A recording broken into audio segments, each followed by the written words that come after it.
What is going on, my shiny cardboard enthusiasts, one and all? Welcome to my channel, and today we're going to be going over how you guys can submit your cards with PSA so that they may get graded and they can get encased and look all pretty and stay pristine condition for the years to come. So if you guys are a little bit confused on how to do that, and maybe like how the whole process works, I will be going over every single step along the way, how to submit, how to package them, how to mail them, all that kind of stuff. So hopefully I can answer any questions or confusion in this video that you guys might have about submitting your cards when it comes to PSA. But before we dive into the video, guys, make sure you guys subscribe to the channel if you guys haven't already. Like the video if you guys enjoyed or if you guys learned something, and drop some comments down below letting me know if there was maybe an explanation you didn't quite understand. I will gladly go down in the comment section and re-explain it for you in a way that may be a little bit more, something that might stick to you a little bit better. But with all that out of the way, guys, let's go ahead and dive into the video. Alright, so once we're here on the PSA homepage, you can move your attention to the top right of the screen and you will notice there is a sign in option. This is where you will go to create an account with PSA. So once you get good and signed in, we can move on to the next step. Alright, once you got an account created and you're good to go, you will notice you are stayed signed in because this will say account from now on. But once you're ready to submit some cards, you can move on to the submit tab right here. Go down to the start. Hit start new submission. Then you can just have this regular first screen just good to go. You can just move on to next. Then you'll be greeted by the submission types. I will click on a quick explanation of all these if you guys want to take a like a pause on the video real quick and give these like a little read real fast. But for this video we'll just be focusing on the grading option. And then once this options pop up right here, if you're just grading a regular card that's not signed by like a voice actor or like anything like that, you can just pick this first option, then go to next. Now I feel like this is where a lot of people will get confused, or maybe why they don't use PSA, because this screen can be a little confusing at times. So I'll just break it down really fast. So on the service level right here, these are going to be the options of how fast you get your card back and stuff like that. So the higher up you go and the more you're willing to pay, obviously the turnaround time for your cards will be a lot less shorter. So say if you just pulled like the new secret rare from like the newest set and you choose the express option, you'll pay $75 for that one card to get graded, as long as it's not, as a PSA 10, as long as it's not going to go over the $14.99 declared value as a PSA 10, then you will not get upcharged for that card and you will only pay the $75. But say if I were to send in an Awakened Power Sun Goku for this $4.99, $25 per grading card like fee, like obviously I would get upcharged, because the PSA 10 as an Awakened Power Sun Goku goes for at least $2,500 to $3,000. So I'd have to choose the Super Express option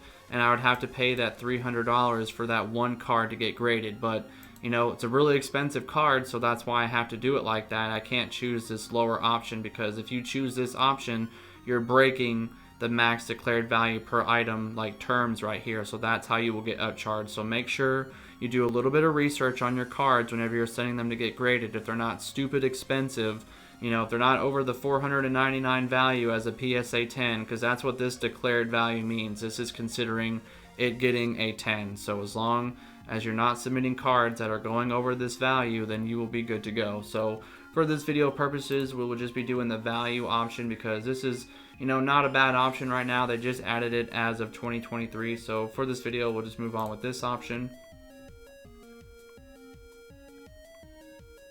Then once you get to the items and card description page, quickly you will notice that this will be you can see how much you are going to be charged for how many cards you decide to go with. Right here is the quantity. So obviously if you're submitting like 3 of one card, you need to make sure that you change that right here. Now as far as the description goes, the best way I found to submit your cards, like when it comes to Dragon Ball cards, I usually just put in the year. I put in the series that it's from. So instance, we'll put Dragon Ball Super. Then usually I just put the set that it's from, and then you can just kind of just type in the name and bam, it'll usually pop up right away. Now I know a PSA 10 Unbridled Power Vegeta goes for about, I think it goes for about $350 as a PSA 10, so I'll save that, get that in ready to go. Now we'll do another example right here. We'll do a Pokemon card. that I have right here next to me.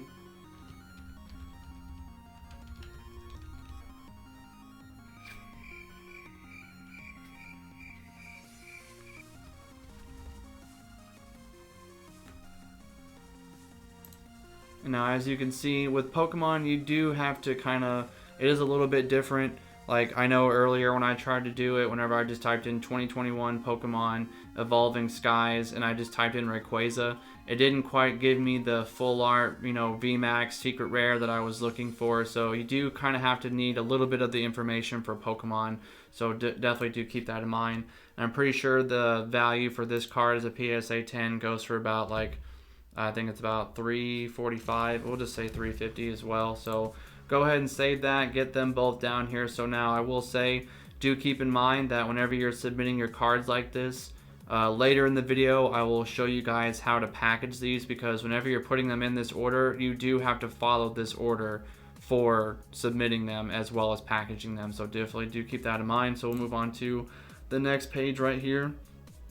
And then this is where you can choose if you want PSA to send it back to like the vault, or you can have them send back to you. But I can't click on this option because it'll just show a bunch of my tracking information and stuff like that. So I can't click on this. But once you click on this, you'll be brought with like, you know, all the payment options, your address and stuff. And then once you get to step 6, it'll just kind of confirm everything. It'll be like, okay, you know, this is what you're submitting. This is the service level. This is how much you will get charged total, as well as shipping, you know, your address and all your payment information and stuff like that. So once you like go to the next page and you submit it, you are locked in. You have 30 days for, you know, your submission to get to PSA before it expires and everything. So let me go ahead and transition away real quick, and I will show you guys exactly how to package and mail these cards real fast. So let's go ahead. Okay, so when it comes to packaging your cards, so the first thing I want to mention to you guys is whenever you guys are sending your cards to PSA to get graded, make sure you guys have these card saver ones. These are a must-have for whenever you submit your cards. PSA will not grade your cards if they are not in these slabs, so make sure you guys pick some up before you guys start sending out like just huge submissions and top loaders and stuff. That would just be, I don't know, that'd be embarrassing if you ask me. But so as you guys remembered, I put in Vegeta first and then I put in Rayquaza, so I need to make sure that I put both of these in that same order whenever we're submitting our cards. Now usually I'll put like, you know, a piece of cardboard right here. You can put a piece of cardboard between them, put another piece of cardboard on the bottom of them, and then get a rubber band and put them, you know, securely, make sure they're all good to go. And then once you got that all taken care of, you can get, you know, like a box or something. This is the box that my last PSA submission came in. So once you got your cardboard, you know, your rubber band, all your stuff, it's good to go. You'll want to get some, obviously, like some packaging stuff.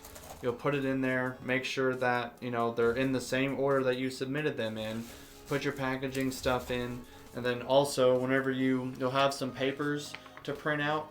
Now obviously this is just one of my customer copies and everything. I can't show you guys the whole paper because my address is on it, but so you'll get your paper, you know, it'll say like, I'm pretty sure they will let you know like which papers need to go with, you know, PSA. It'll say PSA copy 1 and 2, and then it'll say customer copies. So the PSA copies you will put inside your submission just like you would do right here. You know, then you get your submission. So say if you have like a service level of like the value or whatever, like how many like turnaround time you would write it on the side of the box as well. You would get your like little label that they would give for you as well to put on the box, and then you would put your shipping label, and then you'd be good to go. And that is pretty much the gist of how you would submit your cards with PSA. Now hopefully I explained it, you know, the best way I could. I just kind of did the whole process of how I submit my videos and stuff like that. So hopefully you guys understand and kind of get the gist of how it is. If you guys didn't quite understand something, or maybe there was something you didn't quite, you know, get in the video, definitely ask it down in the comment section, and I will try my best to, you know, answer your questions however it may be. Now whenever it comes to, if you guys are wondering like, do I recommend you guys submitting your cards to anybody else, the only places I recommend submitting your cards to are BGS and PSA. That is it. anything else, I think it's just a waste of an investment. So definitely take that as you will. But, you know, appreciate you guys taking time out of your day to listen to me ramble about some shiny cardboard. Hopefully you guys learned something and all that stuff. If you guys didn't, definitely let me know. I'll definitely try my best to answer your questions. But have a great day, everybody, and I will catch you guys in